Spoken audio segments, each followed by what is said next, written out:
Hello and welcome to Jason Newland. Vinny, stop it. Welcome to jasonnewland.com. My name's Jason Newland.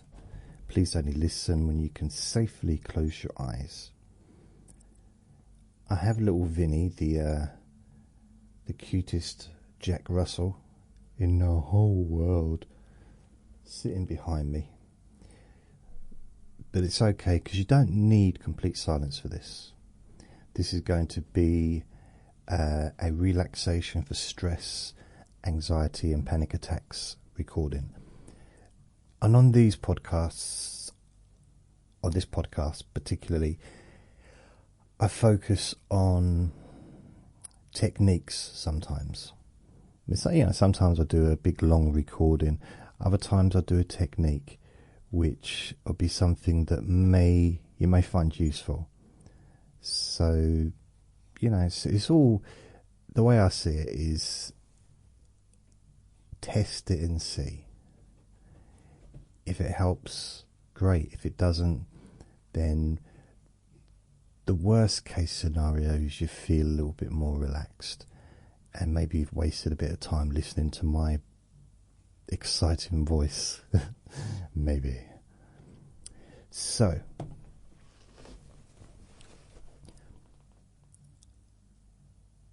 I'm going to do something actually practical here.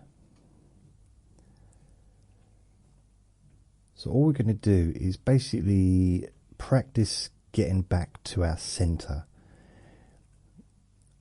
And by that I mean, do you know when you close your eyes, and obviously don't close your eyes if you're driving a car or anything like that. Make sure, it's safe to do this. But this isn't something that you need to close your eyes for anyway, even the exercise or the technique. But for me, when I close my eyes, just as an example for the feeling, there's a degree of relief. I don't know if it's because the visuals are gone. It's maybe, I wear glasses, so my eyesight's not great. Maybe it's because the strain is being taken off my eyes. But there seems to be an instant sense of calmness, like instant. Now that can come from doing different things. Maybe, when you're carrying shopping, maybe you're just carrying them from the car into your front porch or something. But there might be heavy bags and they may be digging into your arms, or perhaps you've carried them from the bus or you carried them from the shops. And then you get to put them down, and that relief on your arms, your shoulders, your hands. Or maybe you get indoors after being out in the cold and your face is a bit chilly, and you take your coat off and take your hat off and your gloves and your skis, whatever else you're wearing.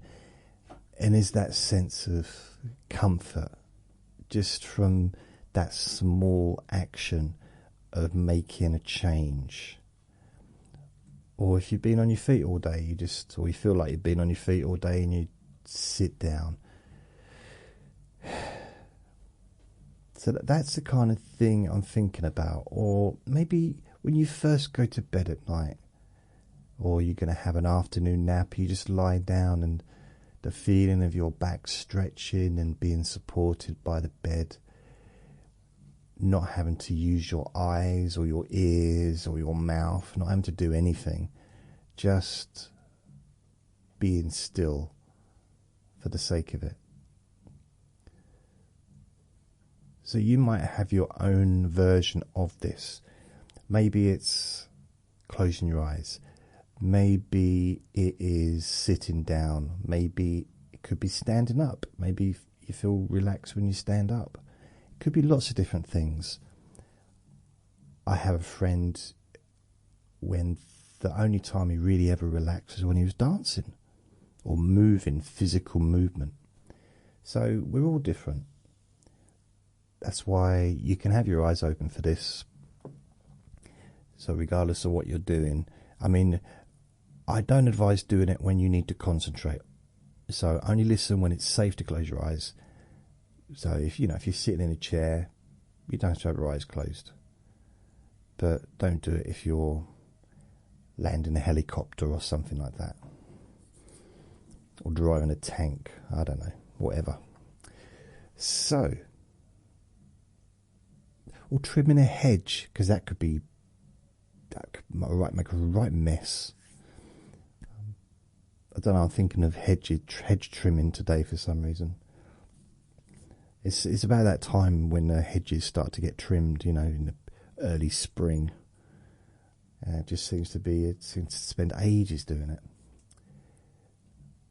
Although it's not necessarily relevant for this recording.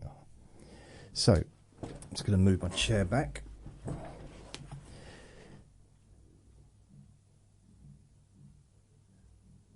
So see what works for you. And all this is going to do is going to break the cycle, break the thought cycle. So, or the feelings.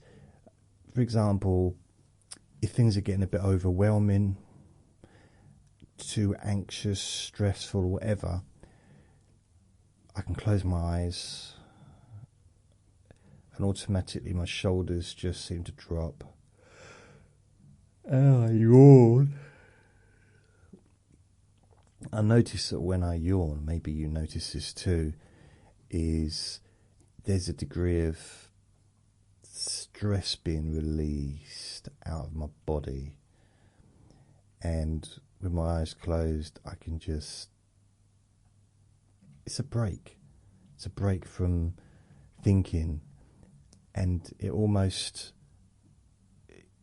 disrupts or interrupts the thought processes which were happening regarding overthinking or stressful thoughts, worrying, things like that. And this is just about ways to interrupt the worrying. Okay? So you can do lots of different things. Ways to interrupt your worrying. That can be the title of this recording.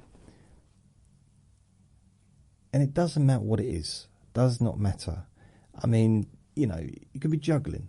If you can juggle, I can juggle one ball at a time. I could juggle five balls individually. But it doesn't matter what it is. Whether it's tap dancing. I mean, it might not go down too well if you're working on a cashier in a supermarket and you suddenly get up on top of the conveyor thing and start tap dancing. That might not work. But it would definitely disrupt what you were thinking before, though. And you probably have new things to worry about, like getting a new job. But, forgetting that bit, it's about disrupting the worrying. Those things that can lead to stress and anxiety and tension and feeling unwell, it's just...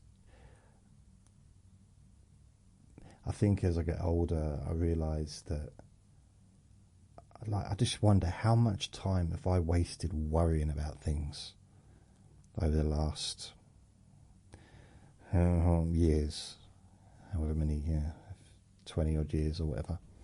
I do 54 years. Blimey, 54.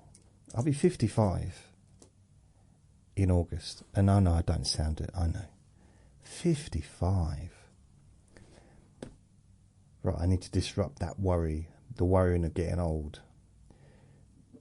Just like tapping with your palms, tapping your knees gently, providing your knees aren't sore or anything and your hands are fine. There's an energy.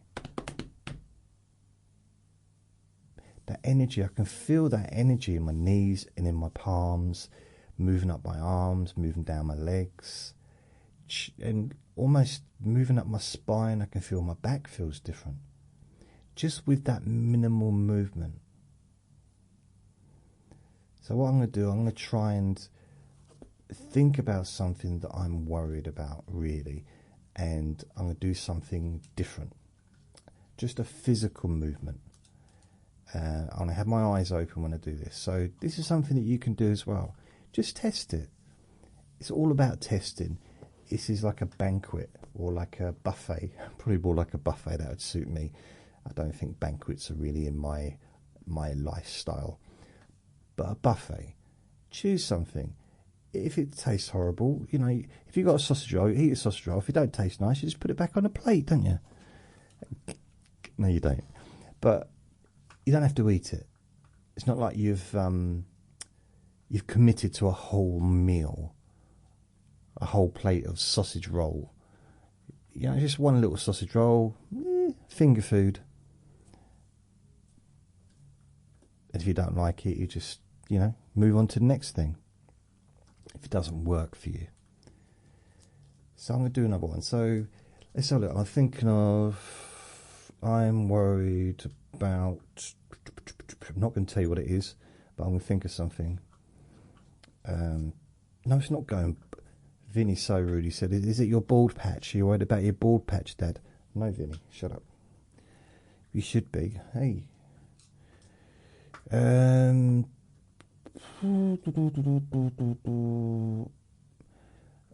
Okay. Such a perfect life. I have no worries. No, I do. So worried. Okay. Right. Here's something I'm thinking about. So there's something I was thinking about earlier. So, so I'm going to think about this.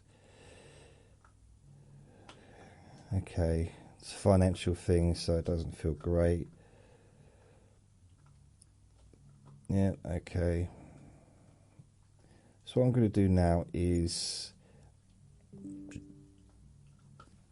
Brilliant. Computer's just heckling me. So what I'm going to do now is just focus on a thing. It's a bit harder, actually. Do you ever notice that when you try and get a worry up, try and think of a worry, it seems to evade you? It's almost like it disappears or it weakens somehow.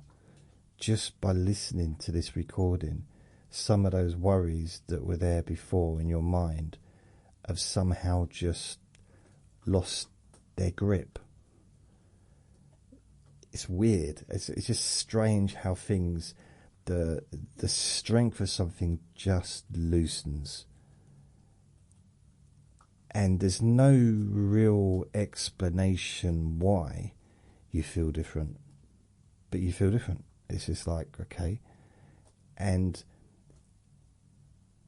I suppose, why question it if something that you were concerned about an hour ago, but now when you think about it, it's like, do I care that much about it now? It's changed. And it's human nature to try and get it back. Like, no, wait a minute. That used to bug me. No, I want that back. But it won't come back. It can still concern you. It still needs attention maybe, but it doesn't have the same emotional effect negatively that it did before. And now you realise that this is just another thing that you're going to deal with. And you will deal with it, and everything will be fine. And if it doesn't work out fine, then so what? That's just life. Not everything works out perfect, does it? Not everything goes great. Some things don't go so great. Other things go really well. It's just, just life.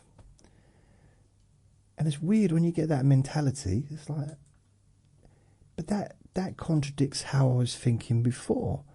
I had all these emotions connected to it, and I was thinking, oh, it's the end of the world, and this will happen, and this will happen, and now catastrophizing. I love that word because that's what I've spent a lot of my life doing, catastrophizing, and I struggle to say it. But you should try and see me spell it.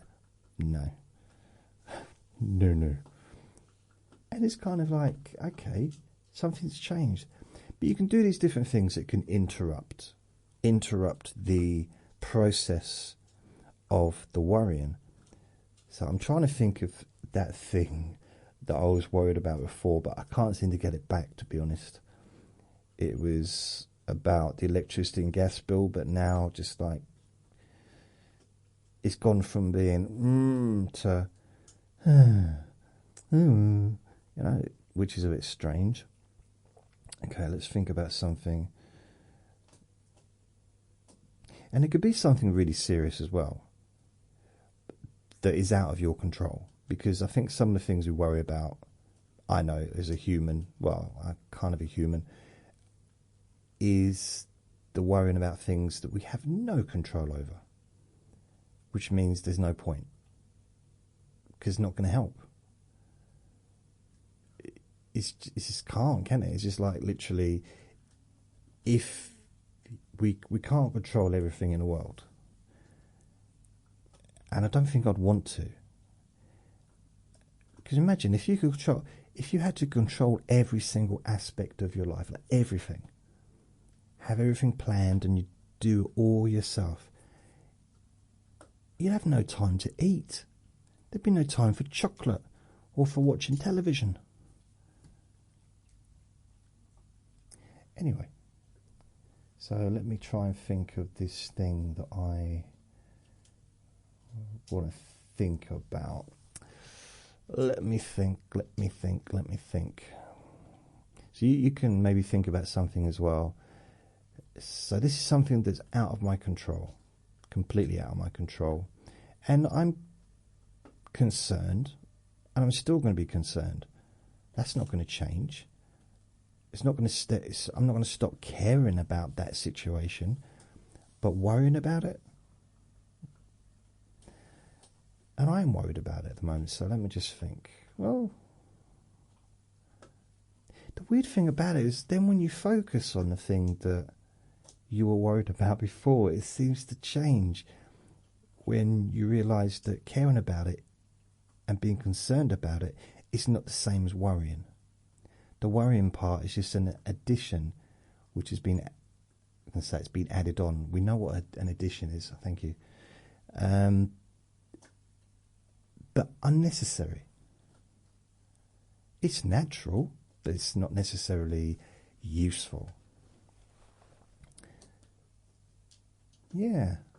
So yeah, sometimes I think it's a case of just taking a little bit of time. I like to close my eyes when I do these things because it's just less distractions. But it's sometimes nice just to do that, focus on something, and realise that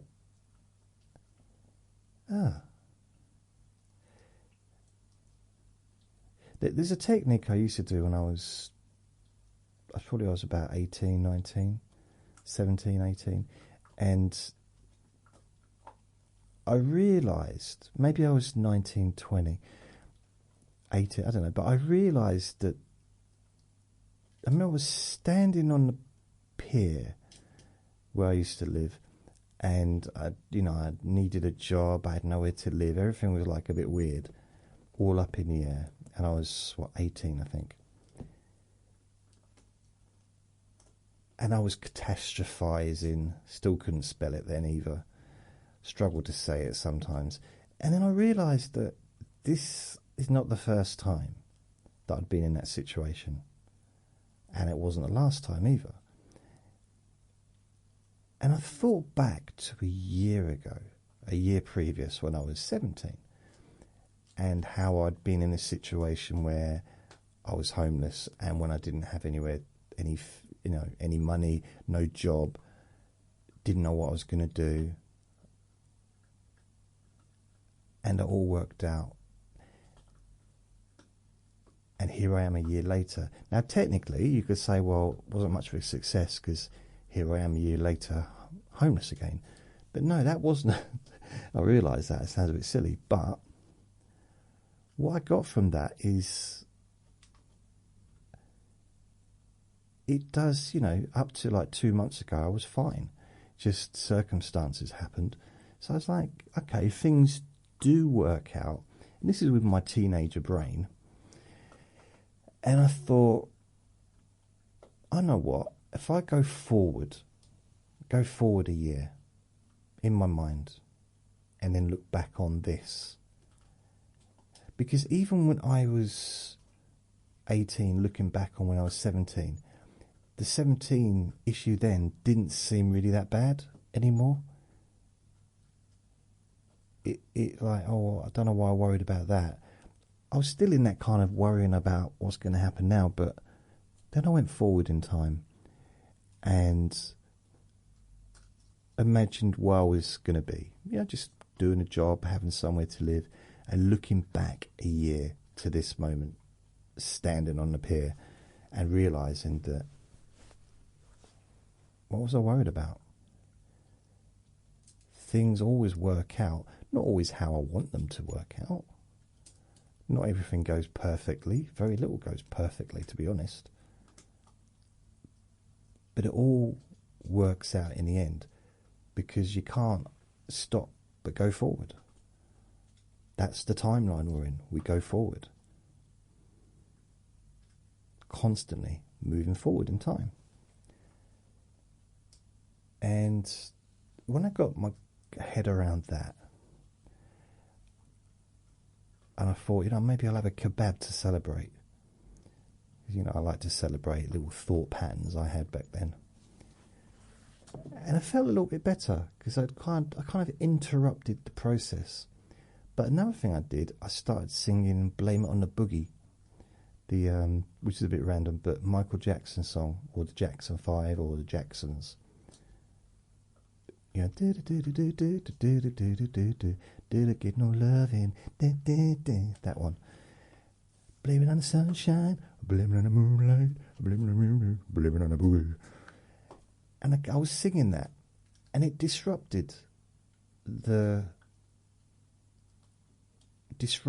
process, disrupted the worry. It disrupted everything. Ask the fishermen on the pier. Some of them left. I was disrupting their fishing experience. But, you know,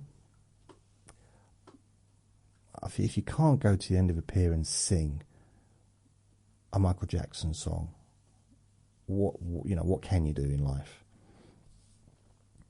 Got to have something. So that disrupted the thought pattern.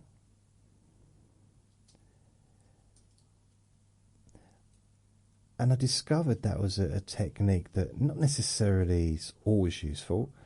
I mean, I did it during a bereavement when I was 20, when my granddad passed, and I was trying to just function and get on with my job and stuff. And, you know, there was that period between him passing away and the funeral, and I kept thinking about it, and I found a technique which would just move that away. Not permanently, just disrupt it so that I could focus on what I was doing, because I was working and I had to, you know, be present in that.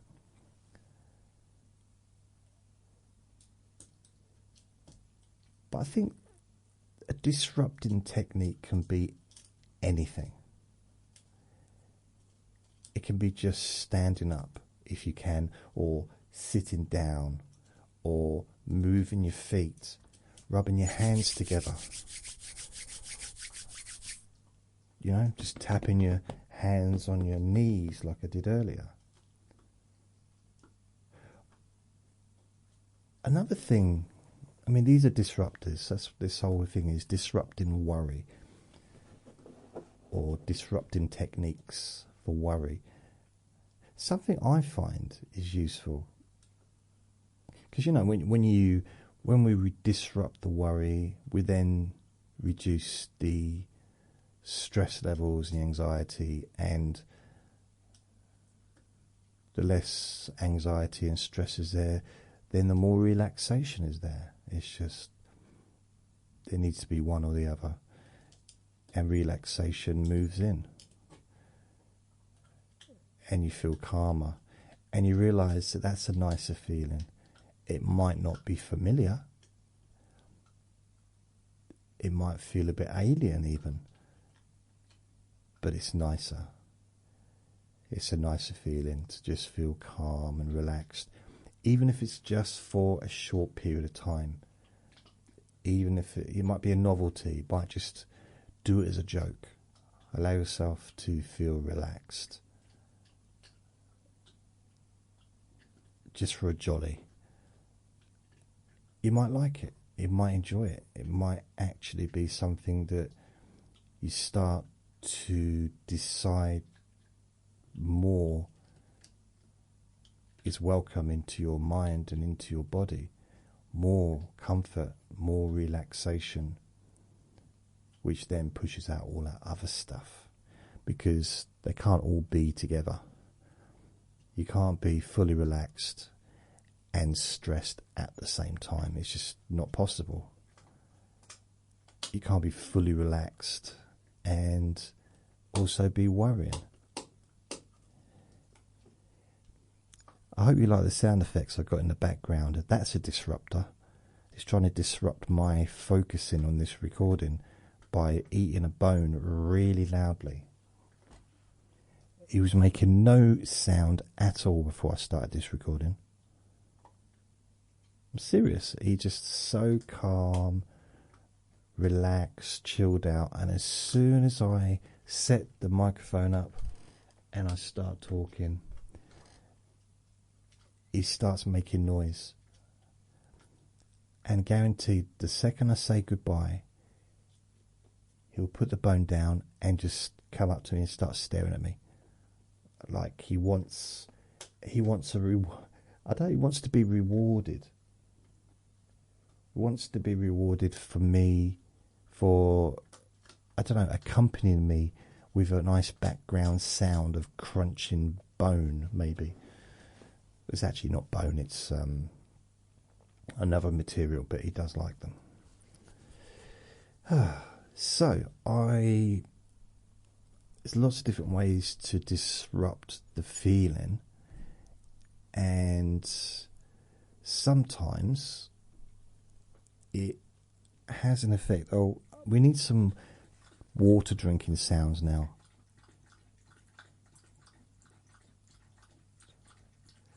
That's it, see? He's really sharing. I mean, the other day I was doing a recording and he started playing the banjo. He's very considerate.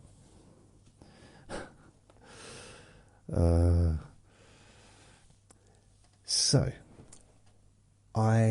here's lots of different. You can do really, really silly things as a disruptor, because not only it might make. Stop flapping your ears. Not only will it possibly make you laugh, but the idea of doing it can make you laugh. So, let's say, for example, you're at home and you're worrying about something, okay? You're worrying about what? It might just be something that, it could be anything. We've all got such different lives, and so I can't really second guess what might be a thing for you. But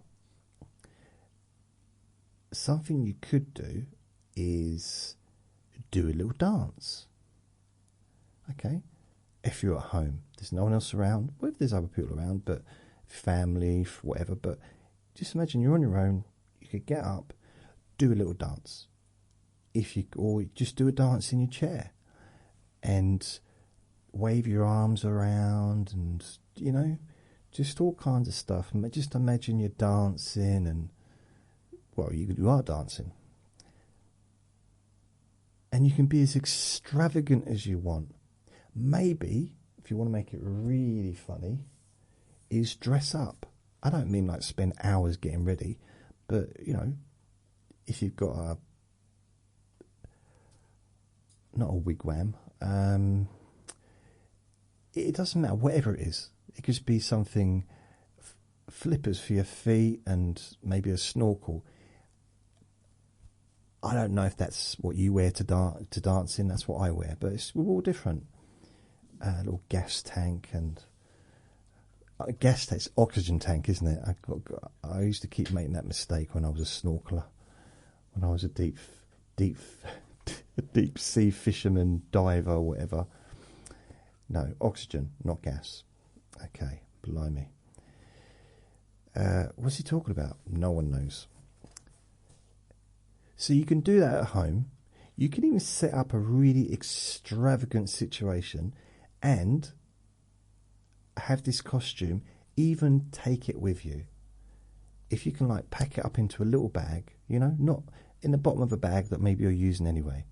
Maybe it's a green or purple wig, maybe funny glasses, a false ears, I don't know, whatever makes you chuckle when you look in the mirror.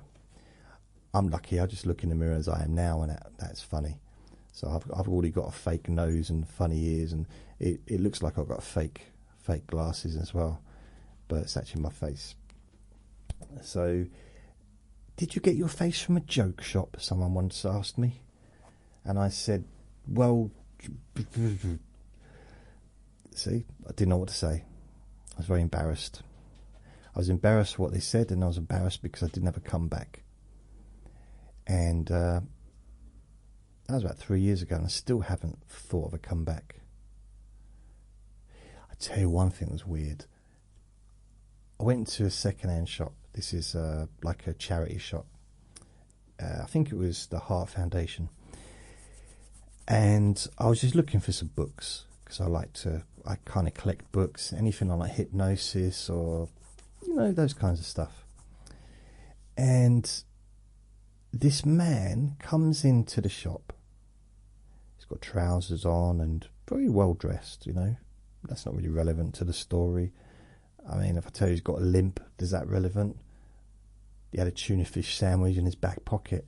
What? Who cares? It's not really to do with the story. But he was looking forward to EastEnders that night because it was a special occasion. I don't know. But he walked into the shop. I didn't see him. How do I know he walked into the shop? He was in the shop. It's a story. It happened. But I heard, because I was right next to the counter, and the lady behind the counter, volunteer, and the man walks up to the counter and he says,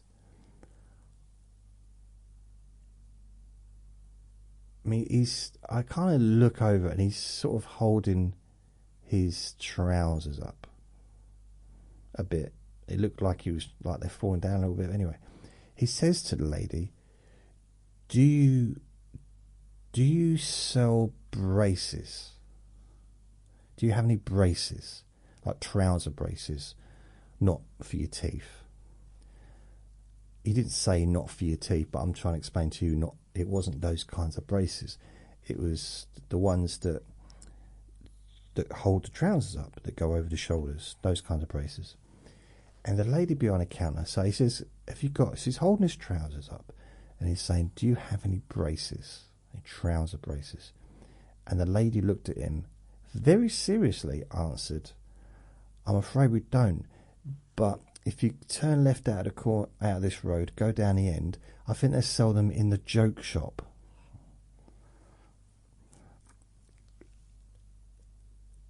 I laughed because I just found it hilarious. Rude on her part. I don't think she realised she was being rude, so therefore she wasn't really being rude. But he was looking for something to hold his trousers up. Some would argue he would get a belt then. But if he's always used to, because some of those trousers that are held up by braces aren't tight on the stomach. They're different kind of, you can almost, you could put stuff down there, couldn't you? If you tied up the ankles, you could probably, and they were made of plastic, you could probably fill them with fish. Why you'd want to do that, I don't know, but so yeah, he didn't seem very happy with that. But I tell you, I was actually standing there, and I was thinking about my own problems in my own head for a minute, and that disrupted me, completely disrupted me. And sometimes I've got a few little stories from the past that I think about when I'm kind of in that mode of worrying or whatever, or just need a little bit of a disruptor. I think about those things, and sometimes I laugh, sometimes I just chuckle, sometimes it just makes me smile. But it has an effect. And there's two other things, and they're not even probably funny to anyone else, but to me they're funny. I had a friend when I worked with, this is the early 90s, called Terry, and Andre was the supervisor who became my friend. Anyway, Terry went off to get coffee, I thought, came back, and so I'm just standing there. I'm looking for Andre. Andre's gone as well. So when Terry comes back from his break, I said, Terry, but I probably didn't say Terry because I was looking at him and he knew who I was talking to. I mean, if I was like talking to a big crowd, I suppose I'd need to sort of mention his name if I was aiming it specifically at him. But as he was the only one there was ever really any need to say each other's names, because that would have been kind of pointless. Anyway, I said, Oi, have you seen Andre? Nothing. Excuse me, have you seen Andre? Excuse me. And he said, oh, you talking to me, are you? I said, yeah, I'm talking to you. So why didn't you say my name then? I was like, oh, here we go. But I said, like, okay, sorry, Terry, have you seen Andre?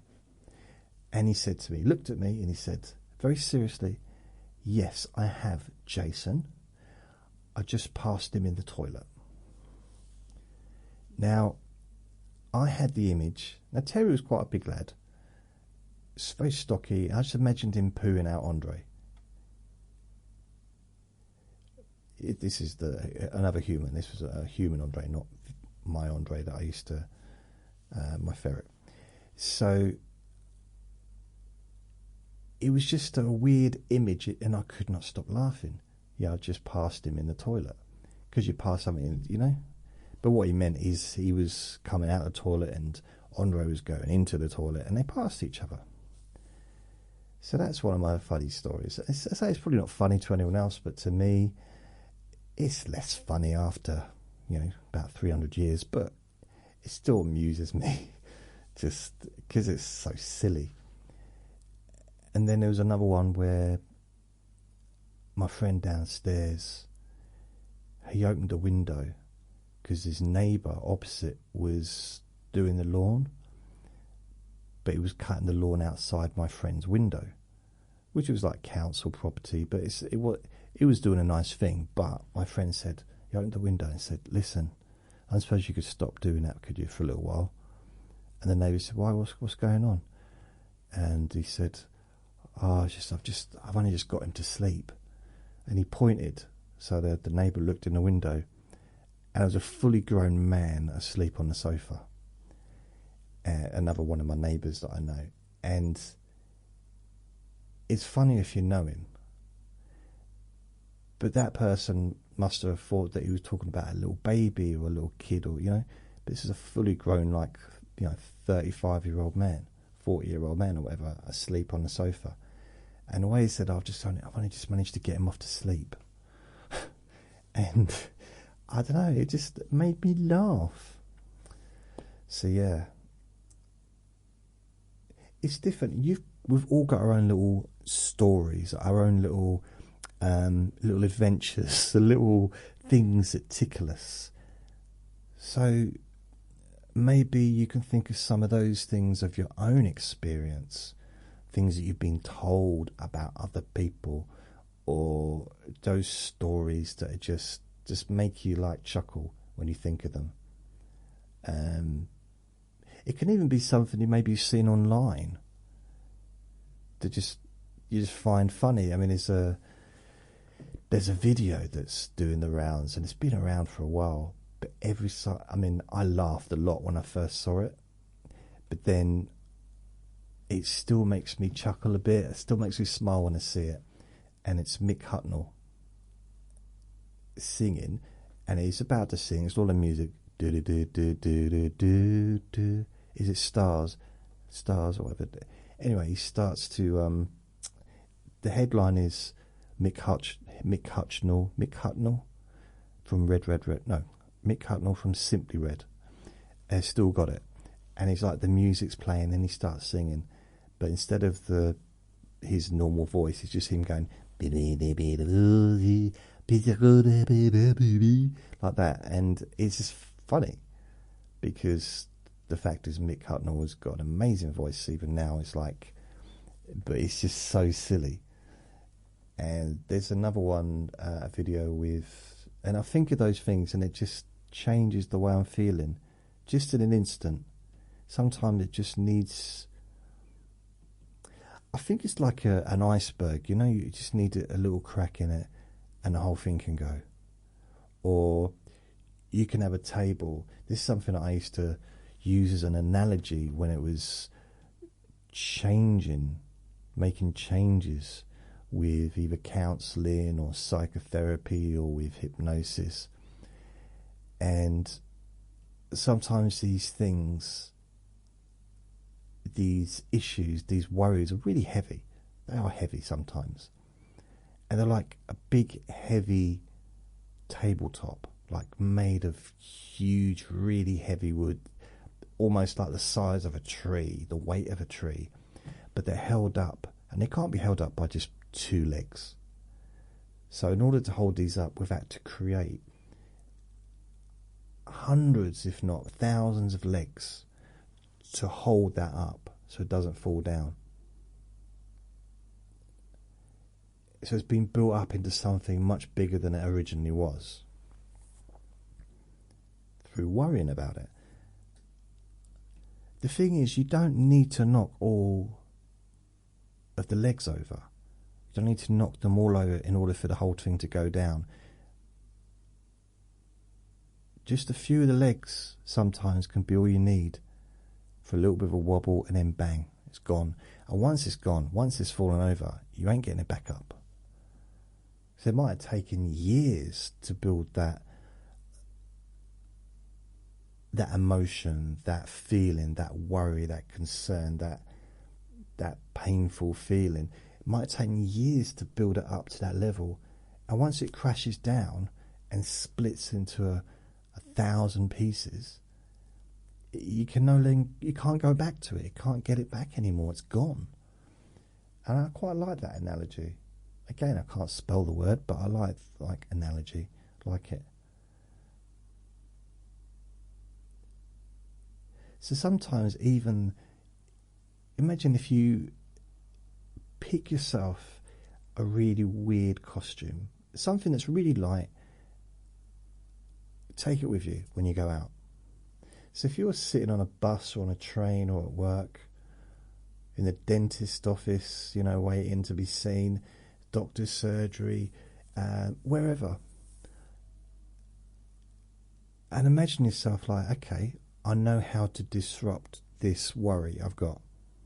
What I need to do is put these clothes on, put this bright pink wig on, put these fake moustache, you know, and perhaps, I don't know, a bow and arrow, whatever, you know, like a plastic one that you might wear at Halloween, and a nice dress, or maybe it could be anything. Just dress up, high heels, and then dancing. And imagine you got kind of two options. Either you do it, probably get kicked out, but you could do it. That's going to disrupt the worry, possibly create new worries. Or you can imagine yourself doing it in front of all these people that you don't know, which is a disruptor.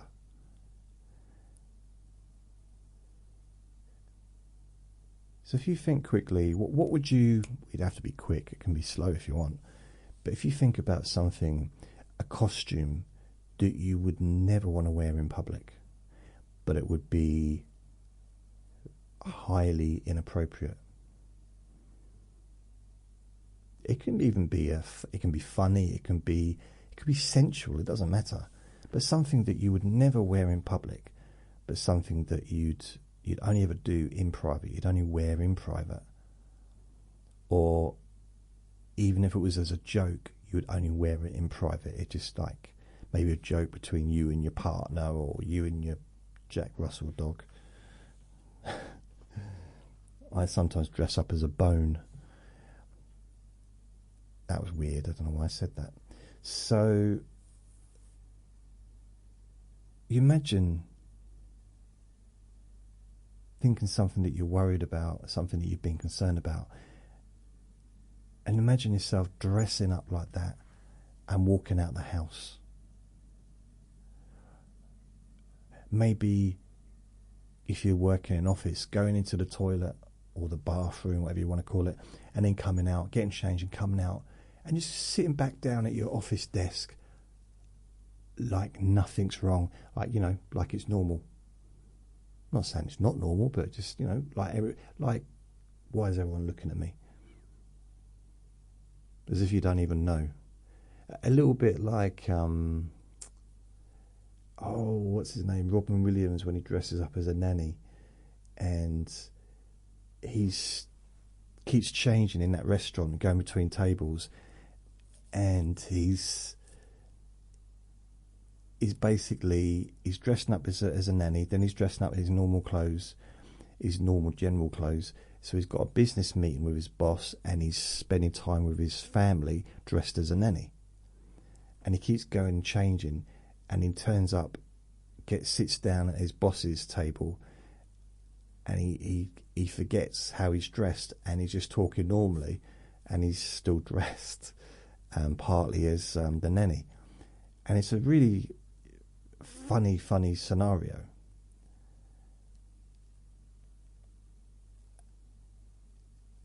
Well, I thought was funny, and at the time, and it's like, oh.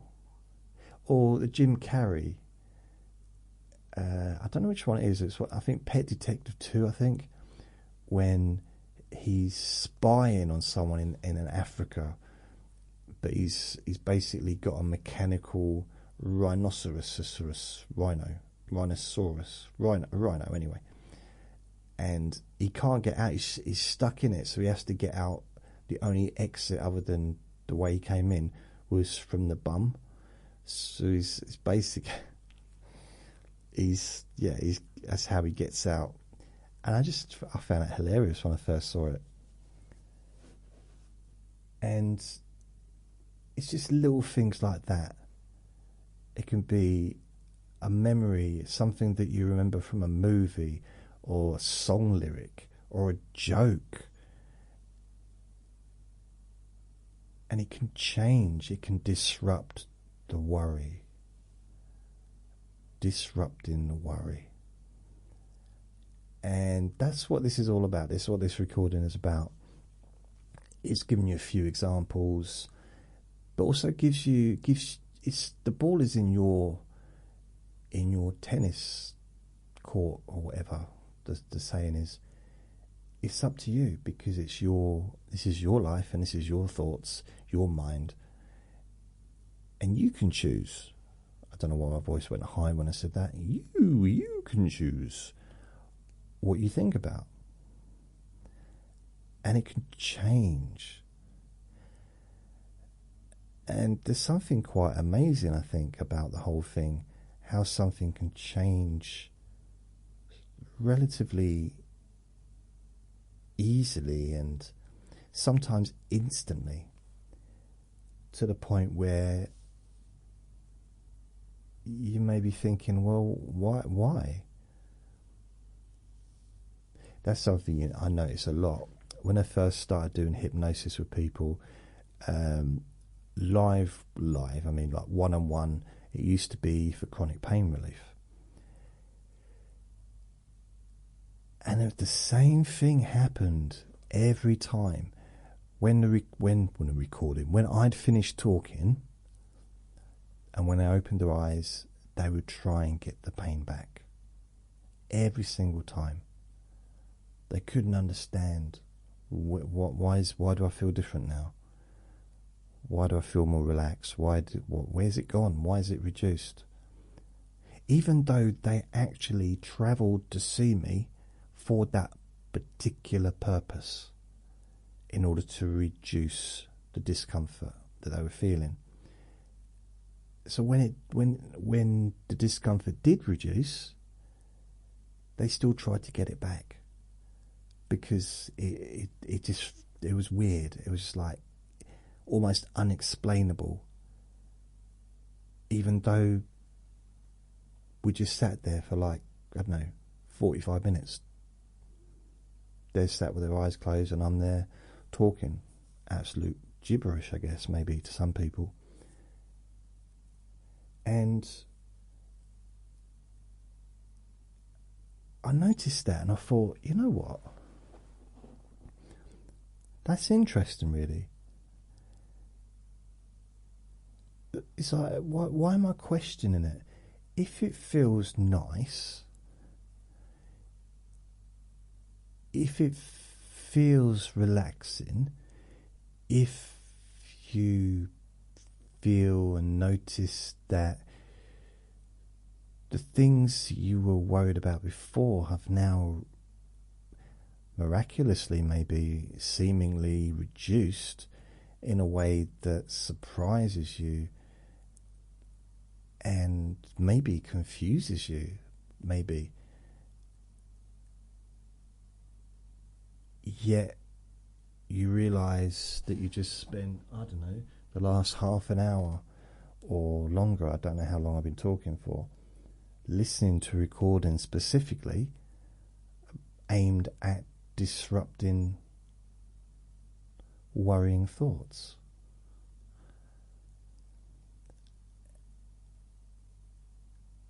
So it's kind of strange. I mean, I'm exactly the same. I try and find it. Like, where is it? Where's that thing? Even this is weird. I've done hypnosis, self-hypnosis. I've done pain relief, all kinds of stuff on myself.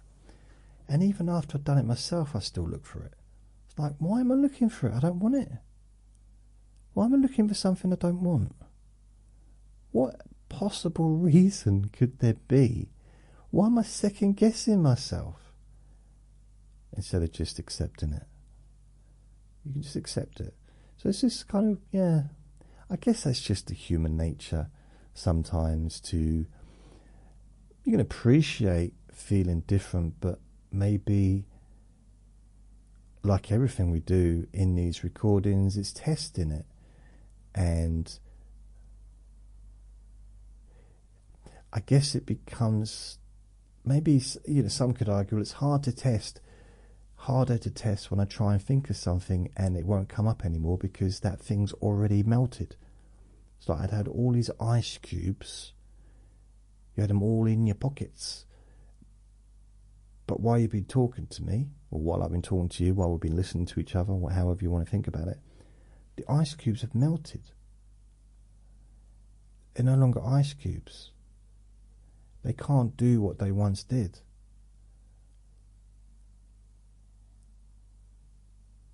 I mean, you can put like 10 ice cubes and hold something. In fact, if that was loud, wasn't it? In fact, you could actually think about the table top. Instead of legs, have ice cubes all stacked on top of each other. And if you did it strategically, the whole thing could be supported. Or you could just have one big massive block of ice holding this table top the size of a tree. You know, I mean, you know, it'd have to be a big old block of ice. And then turn the heat up. Leave the doors open, so, or maybe leave it outside in the garden on a hot summer's day. And have it so it's maybe 6 foot high. How long is it going to stay 6 foot high in the air on a hot summer's day? like really hot. I'm talking, like super hot.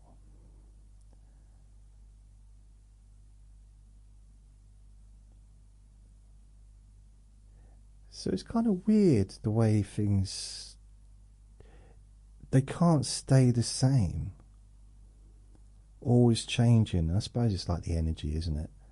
I know some people say, oh, you're talking about energy, ooh, it's very mumby-jumby, isn't it? Yeah, but... yeah, true. No, but everything is energy. And it's not even just... it's true. We are all energy. And can you imagine, like...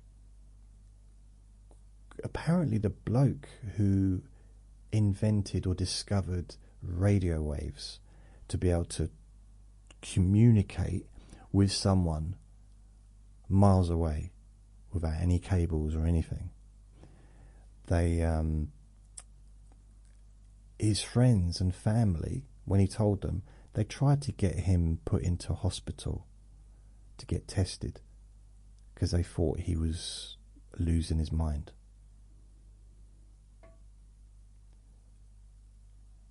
So, we don't know everything, do we?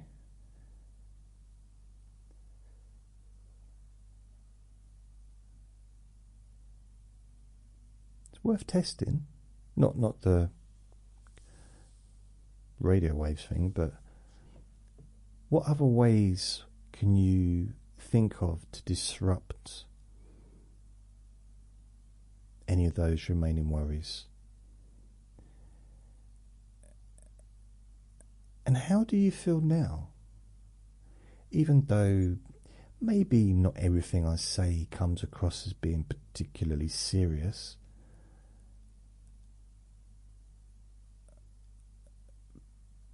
but how do you feel? That's the bottom line. How do you feel now compared to how you felt before you decided to listen to me?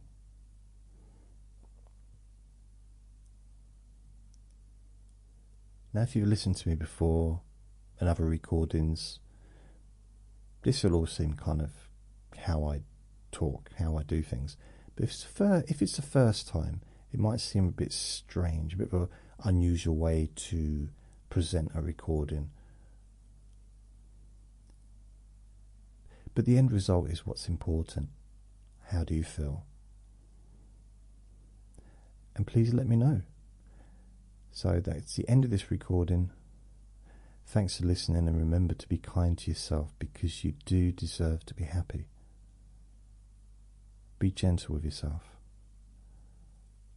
Lots of love.